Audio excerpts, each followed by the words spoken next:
What is the concept of access specifier? When should we use them? देखिए, access specifier मतलब ये होता है कि मान लीजिए ये आपका घर है, अब मैं और मेरा दोस्त, मैं आना चाहता हूं, आपने कहा कि ओके आप हमारे दोस्त हैं, आपको हम कर देते हैं पब्लिक, आप इस घर में आ सकते हैं। और ये जो दोस्त है इसको हमने कह दिया कि आप प्राइवेट है, आप नहीं आ सकते यहां पर, मतलब हमने लगा दी इन पर रिस्ट्रिक्शन। तो पब्लिक का मतलब, प्राइवेट का मतलब यही है एक तरीके से।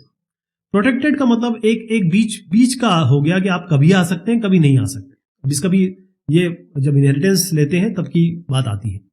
लेकिन पहले मैं आपको बता दूं कि ये जो एक्सेस स्पेसिफायर है ये बेसिकली एक्सेस के लिए ही है कि भाई आपको किसको एंट्री देनी है, किसको एग्जिट देनी है, और किसको एक्सेस कर सकते हो आप, किसको कौन एक्सेस कर सकता है, कौन नहीं एक्सेस कर सकता। तो इन ऑब्जेक्ट ओरिएंटेड लैंग्वेज ऊप्स की जहां हम बात करते हैं, एक जो ये सारे वर्ड आप देख रहे हैं इनको एक्सेस स्पेसिफायर कहते हैं। ठीक है जी, इनको एक्सेस स्पेसिफायर भी कहते हैं और इनको एक्सेस मॉडिफायर भी कहते हैं, क्योंकि इनकी एक्सेस मॉडिफाई कर दिया आपने ना। अगर आपने कोई वेरिएबल लिखा उसके आगे आपने प्रोटेक्टेड लगा दिया तो उसकी एक्सेस को आपने मॉडिफाई कर दिया, है ना। तो ये बेसिकली प्राइवेट, प्रोटेक्टेड, पब्लिक, ये आपकी एक्सेसिबिलिटी किसकी, क्लास की, मेथड्स की, क्लास की, मेथड्स की, और ये जो मेंबर्स हैं इनकी क्या एक्सेस होगी, कौन बाहर से इनको एक्सेस कर सकता है, अंदर से कौन एक्सेस कर सकता है, कोई अगर इसकी इनहेरिटेड क्लास है कौन कौन सी इसको एक्सेस कर सकती है, उसके एक्सेस को रोकने और उसको फ्री करने के लिए पब्लिक, प्राइवेट, प्रोटेक्टेड यूज करते हैं, जो एक्सेस मॉडिफायर या एक्सेस स्पेसिफायर दोनों कहलाते हैं, राइट। अब जैसे जावा के पास एक और भी एक्सेस स्पेसिफायर है जो कि डिफॉल्ट है, एक डिफॉल्ट भी होता है। तो ये बहुत बड़ा रोल अदा करते हैं आपके, जो आप डेटा एब्स्ट्रैक्शन की बात करते हैं ऑब्जेक्ट ओरिएंटेड प्रोग्रामिंग लैंग्वेज में, और डेटा हाइडिंग की बात करते हैं, वो सारी की सारी कहां से कैसे इंप्लीमेंट होती है, वो इंप्लीमेंट इन्हीं के थ्रू होती है, पब्लिक, प्राइवेट, प्रोटेक्टेड, इन्हीं से होती है, राइट।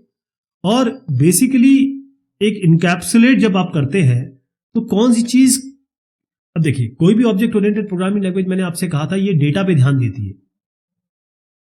तो डेटा जो था वो स्ट्रक्चर प्रोग्रामिंग लैंग्वेज में क्या था, वहां फंक्शन पे काम होता था, डेटा पे काम होता ही नहीं था। तो डेटा पे अगर ध्यान देना है तो आपकी उसको एक्सेसिबिलिटी, उसकी कौन कर सकता है कौन नहीं कर सकता, रोकनी पड़ेगी। यही है एक्सेस स्पेसिफायर। अब आप यहां पर देखिएगा, ये एक क्लास है, ये क्लास का नाम है। आपने कहा एम्प्लॉय सैलरी, इसको कर दिया प्राइवेट, और ये जो एम्प्लॉय नेम है इसको कर दिया पब्लिक।